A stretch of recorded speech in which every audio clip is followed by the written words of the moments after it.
Hello Internet, welcome, take a seat, get a cup of tea, coffee if that's what you're in the mood for, not for me thank you, and welcome to The Baron. Now, in our last video in What Makes a Warrior, we discussed the differences between men and women in combat situations, and we talked about how men are better soldiers, better in trained combat with a good battle plan, whereas women are better on the fly, fighting for survival. Now, there's something else that we need to discuss, and this isn't gender difference, so we don't need any of the PC things, need to be very careful, must be very careful about what we say in these times, blah da da da da da da. No, we're not doing that this time, thank you. This time we'll be discussing 8 different body types, and these are 8 different body types that I have coined for games and stories and talks at conventions in the past, and I will go through all 8 with you right now. I hope you're sat down and ready to listen. If not, hope you're standing and doing things and listening. It doesn't matter what you're doing, but listen. So, we have 8 body types. The 8 body types are over-encompassing and broad terms that I use to describe certain characters. You will hear them come up in a lot of the videos that I'll be posting in the future and are currently being posted, including my Overwatch videos, as well as my top 10 videos.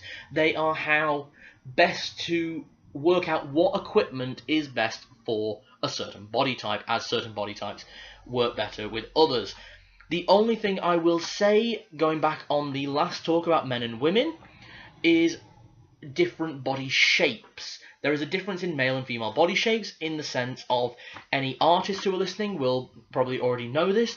If you look at a man, men tend to be made of squares and rectangles. Women, on the other hand, tend to be made of S shapes, bends, curves.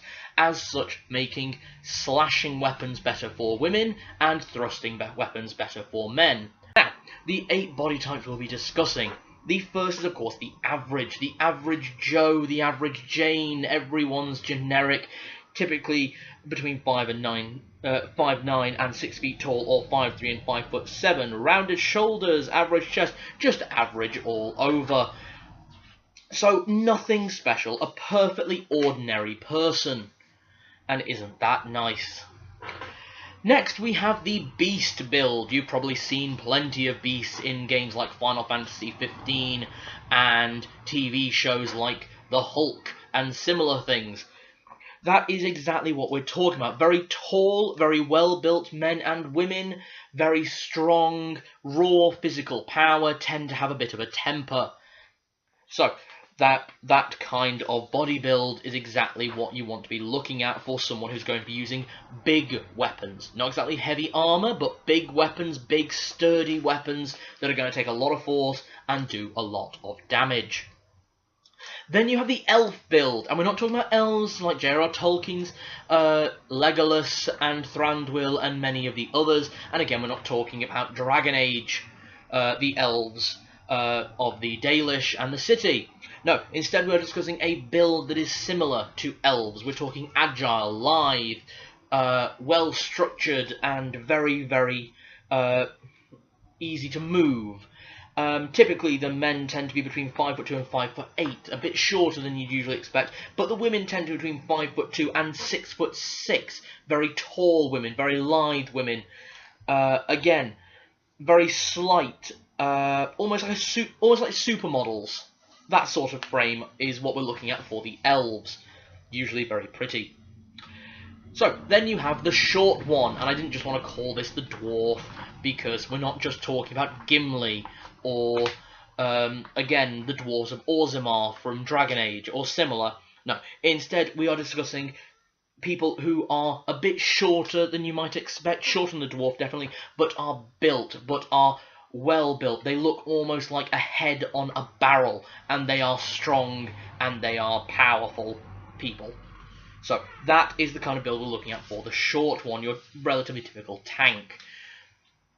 Next, and this one I have to be careful with so that people don't get the wrong idea, especially with some of the examples which you'll see coming up.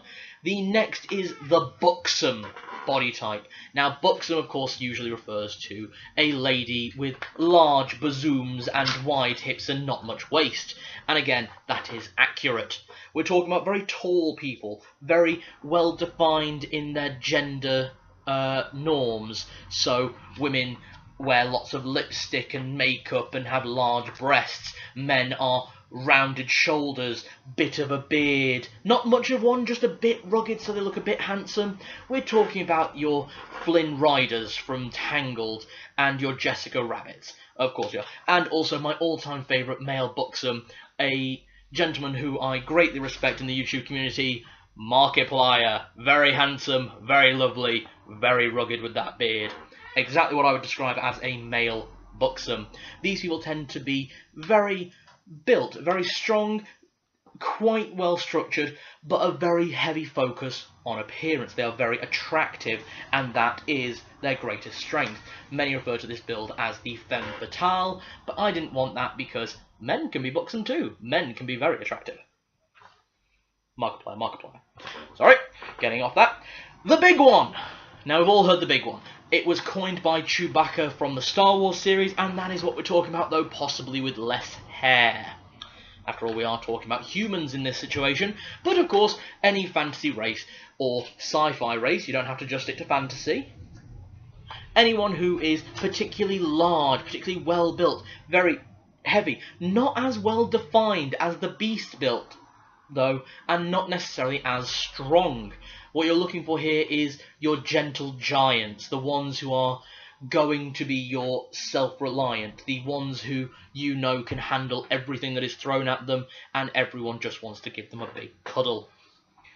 Other similar ones to that are obviously the Amazoness build is another name I've heard for that build, but you can call it whatever you want. This is my names for them. Next, we have the brawn build. This is the opposite end of the spectrum to the buxom build. The buxom, where it was seen as these are beautiful and these are attractive and these are very appealing, men and women. The brawn is the atypical alpha male, domineering, obsessed, very, very loud, in your face. But the most important thing about the brawn build, especially in men and women who are of the brawn build, is a lot of definition on the muscles, a very heavy focus especially on neck muscles and stomach muscles, and most importantly, very tiny chicken legs. Someone clearly forgot leg day, bro. And last but not least, in terms of builds, we have the scrawny. Now, this is not like the elf, which was lithe and agile. The scrawny is very slim, very tiny, can either look prepubescent, for example, Tiny Tina from the Borderlands series of games, or can look very skinny and very slim, almost like they don't get enough to eat or enough sleep, for example, your Els from Death Note. Now, those are our 8 builds. In our next talk, we will talk about arming our characters, looking at those body builds and seeing exactly what kind of weapons and armour they should be equipped with. I hope you've enjoyed the show. If you have, please drop me a like. Please subscribe to my channel for more shows. And if you're very interested, please join me over on Patreon and become one of my supporters there to enable me to produce more videos at a more regular rate. Thank you very much.